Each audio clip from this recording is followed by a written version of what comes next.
आजच्या या सखोल चर्चेत आपण एका अशा परिस्थितीवर लक्ष केंद्रित करणार आहोत, जी अनेकदा लोकांच्या मनात खूप मोठा गोंधळ निर्माण करते. हो, आणि हा गोंधळ साहजिकच आहे, कारण विषयच तसा आहे. अगदी बरोबर. आपण सगळेच जाणतो की होळी हा सण किती प्रचंड उत्साहाचा, रंगांचा आणि एका अर्थाने गोंधळाचा असतो. पण विचार करा, जर याच दिवशी एखादं सूर्यग्रहण किंवा चंद्रग्रहण आलं तर काय परिस्थिती निर्माण होईल? एकीकडे सणाचा सर्वोच्च बिंदू आणि दुसरीकडे ग्रहणाची ती नीरव शांतता. खूपच विरोधी गोष्टी आहेत या. हो ना. धर्मशास्त्र, जुन्या परंपरा, वैज्ञानिक दृष्टिकोन आणि मानवी मानसशास्त्र यांचा जो संदर्भ दिला आहे, तो खरोखरच विचार करायला लावणार आहे. होय. आणि आजच्या या डीप डाईव्हचा मुख्य उद्देश हाच आहे की जेव्हा अशा दोन पूर्णपणे परस्पर विरोधी घटना एकाच दिवशी येतात, तेव्हा त्यामागील शास्त्र आणि प्रत्यक्ष व्यवहार यांचा सुवर्णमध्य कसा साधायचा हे समजून घेणं. नक्कीच. या विषयाची सर्वात महत्वाची बाजू ही आहे की हा प्रश्न केवळ काय करावं आणि काय करू नये इथपर्यंत मर्यादित नाहीये. अच्छा, म्हणजे यात आणखी काही सखोल अर्थ दडलेला आहे? हो. जेव्हा आपण या साहित्याचा सखोल अभ्यास करतो तेव्हा लक्षात येतं की यात मानवी ऊर्जा, निसर्गाचे चक्र आणि हजारो वर्षांपासून चालत आलेले नियम यांची एक अतिशय गुंतागुंतीची पण तार्किक रचना दडलेली आहे. कोणतीही अंधश्रद्धा न बाळगता किंवा सणाचा मूळ आनंद न गमावता या दोन्ही घटनांना एकाच वेळी कसं सामोरं जायचं याचा एक अतिशय स्पष्ट नकाशा या साहित्यातून आपल्याला मिळतो. हे खूपच रंजक वाटतंय. आपण थेट धर्मशास्त्राच्या दृष्टिकोनापासून सुरुवात करूया. बऱ्याचदा घरातून किंवा मोठ्यांकडून आपण ऐकतो की ग्रहणाच्या वेळी हे काम करू नका, बाहेर जाऊ नका किंवा खाऊ नका. अगदी नहऱ्यात हेच सांगितलं जातं. हो. धर्मग्रंथ या खगोलीय घटनांकडे नेमके कोणत्या दृष्टिकोनातून पाहतात? कारण वरवर पाहता हे सगळे नियम फक्त एक प्रकारची बंधने वाटण्याची शक्यता असते. धर्मशास्त्राच्या दृष्टिकोनातून विचार केला तर ग्रहण काळ, मग ते सूर्यग्रहण असो व चंद्रग्रहण, हा सूतिक काळ किंवा सूतक मानला जातो. आता सूतक या शब्दाचा अर्थ अनेकदा फक्त अशुभ असा घेतला जातो. बरोबर. पण तसं नाहीये. सूतक म्हणजे मुळात अशौच किंवा एका विशिष्ट प्रकारची अशुद्धी.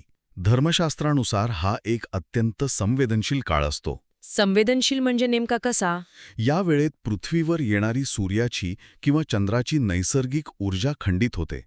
निसर्गातील ऊर्जेचा समतोल बिघडल्यामुळे आजूबाजूच्या वातावरणातही काही सूक्ष्म बदल होत असतात, असं प्राचीन ग्रंथांचं म्हणणं आहे. अच्छा. त्यामुळेच या काळात माणसाने आपल्या दैनंदिन व्यवहारांना थोडा वेळ थांबवणे अपेक्षित असते. पण हे जे दैनंदिन व्यवहारांवर निर्बंध लादलेले असतात, जसे की अन्न न शिजवणे किंवा पाणी न पिणे, यामागे नेमका काय विचार असावा? कारण आजच्या काळात हे नियम पाळणे थोडे अवघड आणि कधीकधी अतार्किक वाटू शकते. कसंय, यामागे एक अतिशय व्यावहारिक आणि तत्कालीन परिस्थितीशी जोडलेला विचार होता. म्हणजे जुन्या काळच्या जीवनशैलीशी संबंधित? अगदी बरोबर. आपण जर हजारो वर्षांपूर्वीच्या काळाचा विचार केला, जेव्हा आजच्यासारखे रेफ्रिजरेटर्स नव्हते, तेव्हा अन्नाची शुद्धता आणि सुरक्षितता पूर्णपणे निसर्गावर आणि विशेषतः सूर्यप्रकाशावर अवलंबून असायची. सूर्यप्रकाश हा नैसर्गिकरित्या जंतूंचा नाश करणारा घटक मानला जातो. होय. जेव्हा ग्रहण लागते तेव्हा हा अतिनील किरणांचा म्हणजेच अल्ट्राव्हायोलेट किरणांचा नैसर्गिक स्रोत काही काळासाठी खंडित होतो. म्हणजे जे किरण बॅक्टेरिया मारतात तेच मुळात पृथ्वीवर पोचत नाहीत. बरोबर. या साहित्यात काही जुन्या ग्रंथांचे दाखले दिले आहेत, ज्यानुसार सूर्यप्रकाशाच्या अभावामुळे आणि तापमानातील अचानक झालेल्या बदलांमुळे अन्नामध्ये बॅक्टेरिया किंवा सूक्ष्मजंतूंची वाढ वेगाने होऊ शकते. बापरे, म्हणजे हा थेट आरोग्याशी जोडलेला मुद्दा आहे.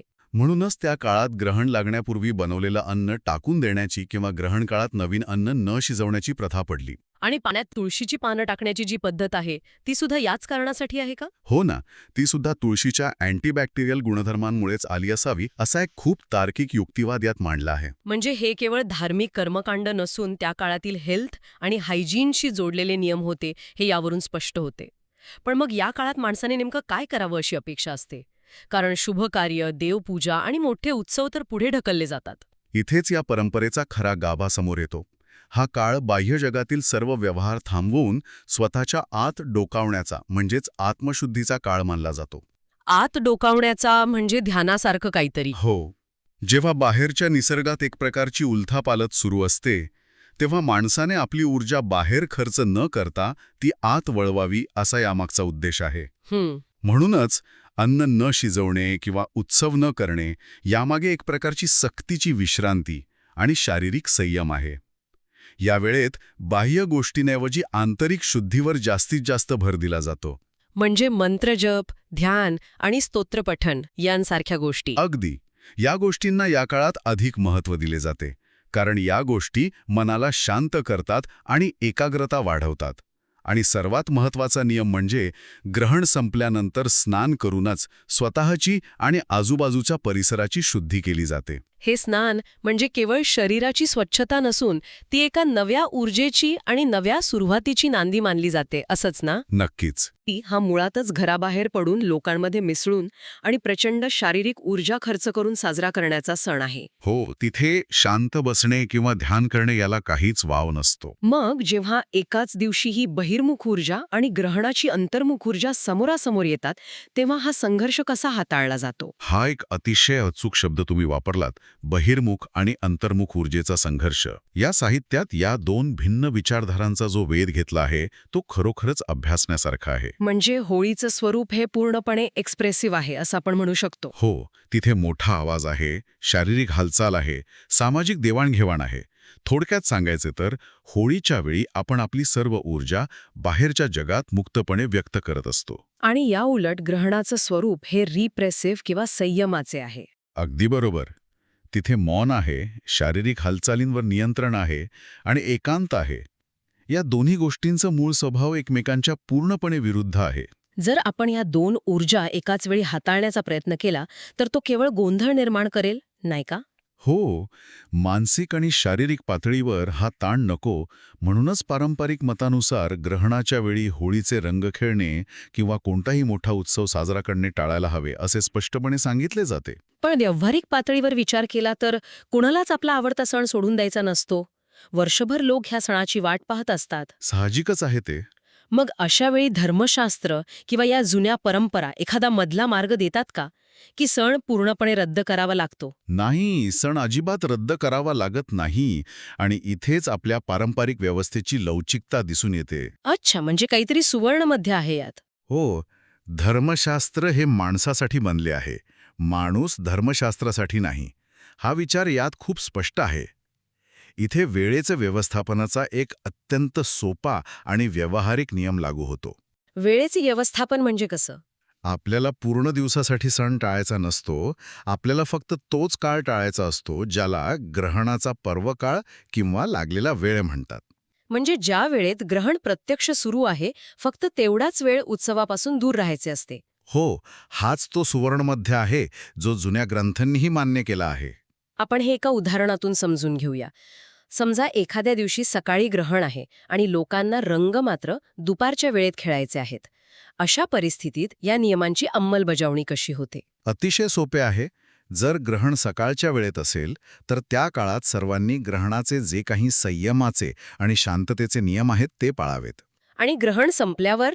एकदा का ग्रहण पूर्णपणे सुटले की त्यानंतर सर्वांनी स्वच्छ स्नान करावे. हे स्नान अशुद्धी दूर करण्यासाठी आणि शरीराला पुन्हा ताजंतवाणं करण्यासाठी असतं.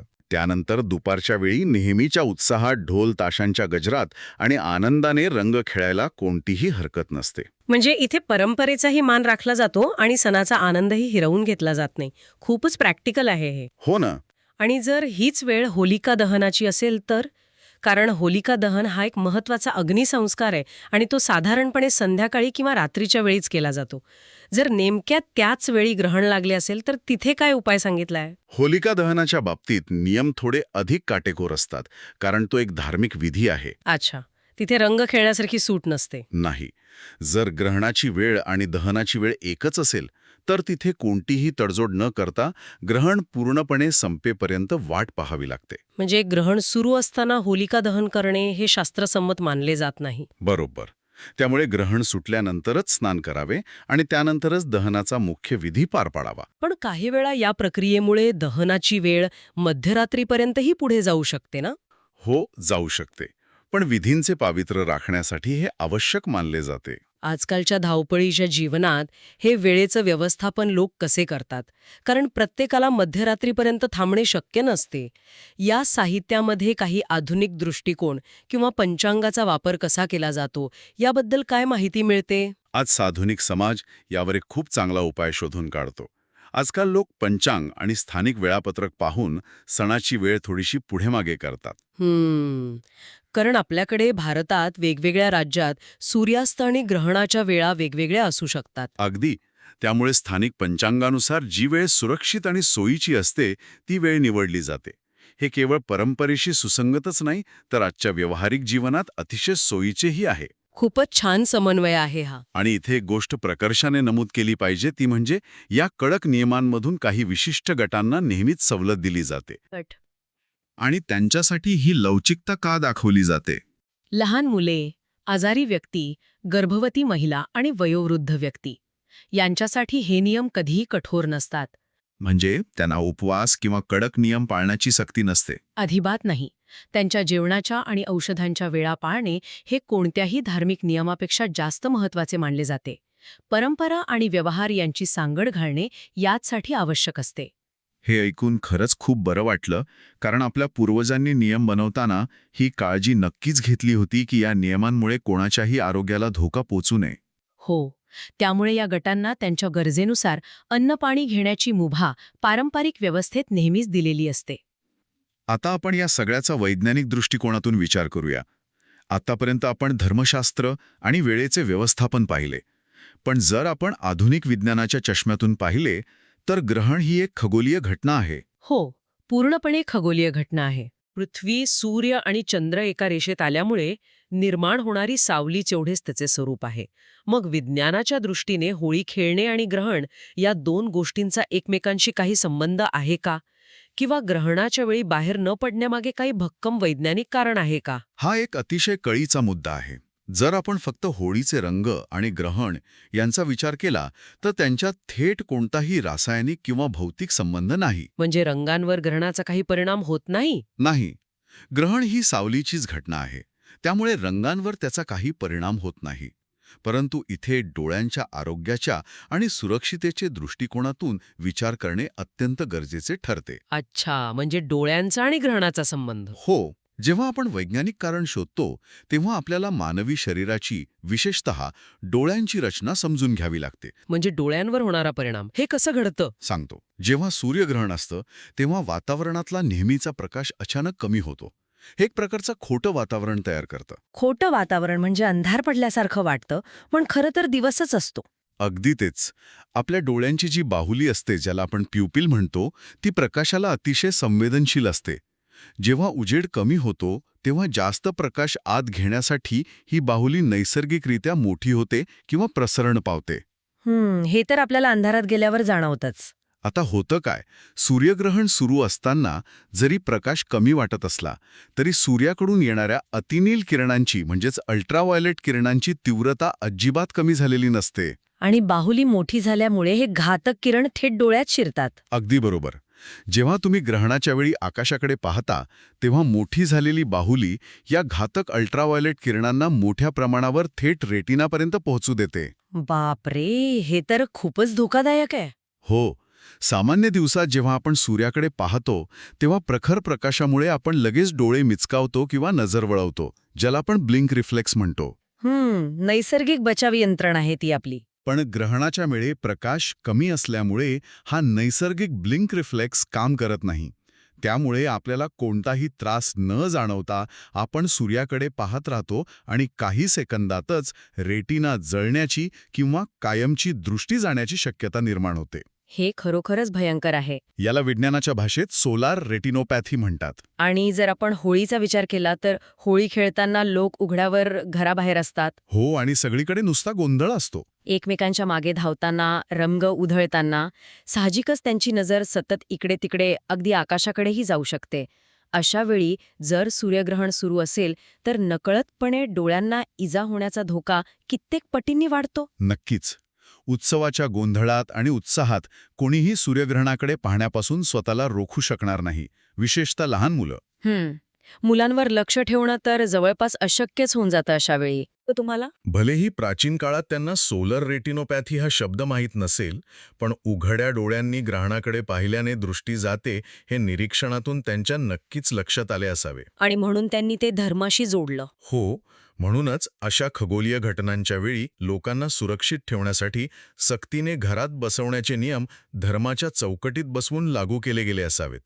हे परंपरेचे आणि विज्ञानाचे एक अतिशय अप्रत्यक्ष पण प्रभावी संतुलन आहे. हा विचार खरोखरच डोळे उघडणार आहे. आपण आता या चर्चेच्या एक अतिशय महत्वाच्या आणि प्रतिकात्मक टप्प्याकडे वळूया. नक्कीच. होळीचा सण म्हणजे केवळ रंग, पाणी आणि गोंधळ नाहीये. या सणाचा एक खूप सखोल अर्थ आहे. होळिका दहनामागे आपल्यातील वाईट विचार, अहंकार आणि नकारात्मकता जाळून टाकल्याची भावना असते. हो, आणि तोच तर खरा सणाचा हेतू आहे. आणि दुसऱ्या दिवशीचे रंग हे दुरावलेल्या नात्यांमध्ये पुन्हा नव्याने ऊब निर्माण करण्याचे आणि मन स्वच्छ करण्याचं प्रतीक आहेत.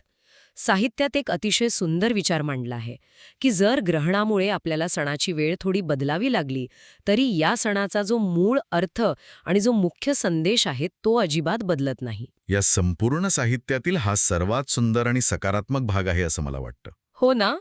जेव्हा आपण ग्रहण आणि होळी या दोन संकल्पनांचा प्रतिकात्मक अर्थ शोधतो तेव्हा निसर्गाचा एक खूप मोठा संदेश आपल्यासमोर उलगडतो. तो संदेश कोणता? ग्रहण म्हणजे काय?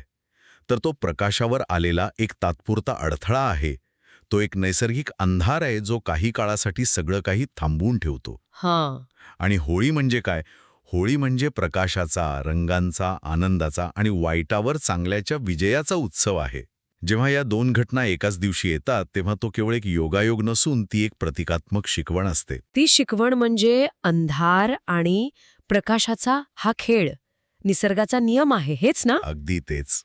हा निसर्ग आपल्याला सांगत असतो की अंधार कितीही दाट असला, कितीही भीतीदायक वाटला तरी तो कायमस्वरूपी नसतो, तो तात्पुरता असतो. आणि त्या अंधाराचा काळ संपल्यानंतर नेहमी एक नवीन प्रकाश, रंगांचा एक नवा उत्सव तुमची वाट पाहत असतो. बरोबर. माणसाच्या आयुष्यातही अनेकदा असे ग्रहणासारखे कठीण प्रसंग येतात, जेव्हा सगळं काही थांबल्यासारखं वाटतं. पण तो काळ संयमाने आणि शांततेने पार पाडला तर पुढे होळीसारखा आनंदाचा काळ नक्की येतो. हा विचार माणसाला किती मोठी सकारात्मक ऊर्जा आणि आशा देतो याचा आपण विचार करायला हवा.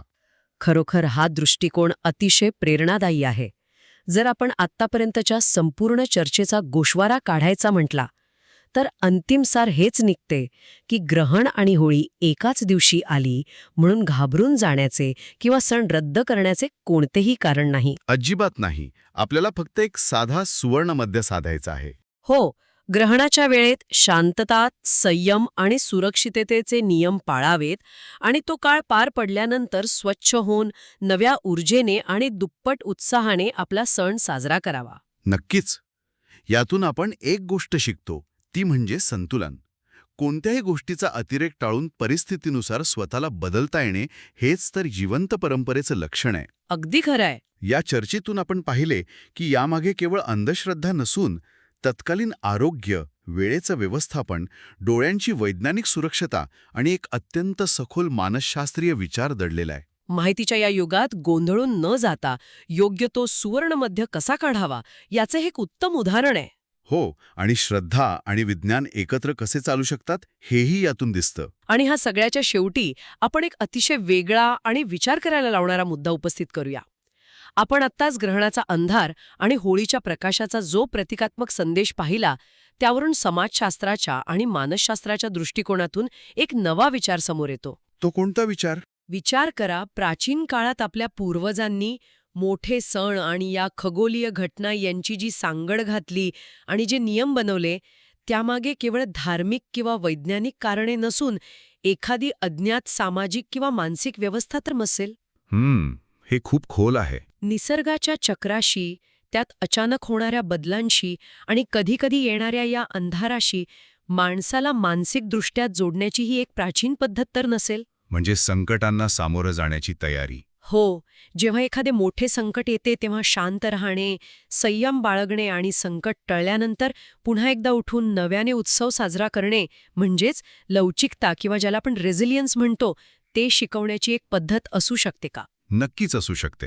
हा विचार खरोखरच खूप भक्कम आहे. याच एका कुतूहलवर्धक आणि सखोल प्रश्नासोबत आपण आजची ही चर्चा इथेच थांबूया. माझी खात्री आहे की या विषयावरील हा समग्र दृष्टिकोन आपल्या जुन्या परंपरांकडे नव्या आणि अधिक प्रगल्भ नजरेने पाहण्यास नक्कीच मदत करेल. पुन्हा भेटूया अशाच एका रंजक विषयासोबत.